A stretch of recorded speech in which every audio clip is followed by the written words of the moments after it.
Sino dyan ang naghahanap ng charger na ayaw bumili sa mismong store kung saan dapat nabibili dahil kuripot like me? Oh, eto yung charger ko.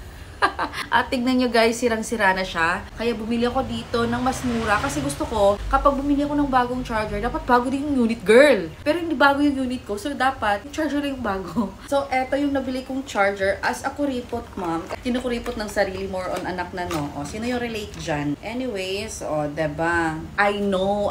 Sinasabi nila na, yung ibili mo ng mumurahin, ipili mo na lang ng original kasi mas mapapagastos ka kapag yung mura, hindi mo lang namamalayan kasi pag tingi-tingi nga, di ba, yung bayad mo or yung bili mo. I have my reason kung bakit ayaw kong bumili ng original because it's too much expensive for me. Afford ko naman but expensive talaga. Diba kasi iba pa yung ganito at saka iba pa yung ganito. I decided na bumili na lang dito since hindi naman brand new yung phone ko. Mga 3 years na ata sa akin yung phone and talagang nagtatagal sa akin yung phone. Ayoko din bumili ng bago para lang bago yung charger ko. Eto, bibilhan ko na lang siya ng katulad din nito para mas matagal siyang masira. Kasi ang reason ko lang naman ito kung bakit hindi ko na siya magamit, I'm really afraid na baka makuryente kami nito. So actually, we have one spare pa. Actually, may charger din si Bobby sa kanya original. Eto original. But, bumili talaga ako nito. Very affordable lang. So, if you were like me, kuripot, pero you have your reason as well, ilalagay ko sa yellow basket nang ma-check out mo na din.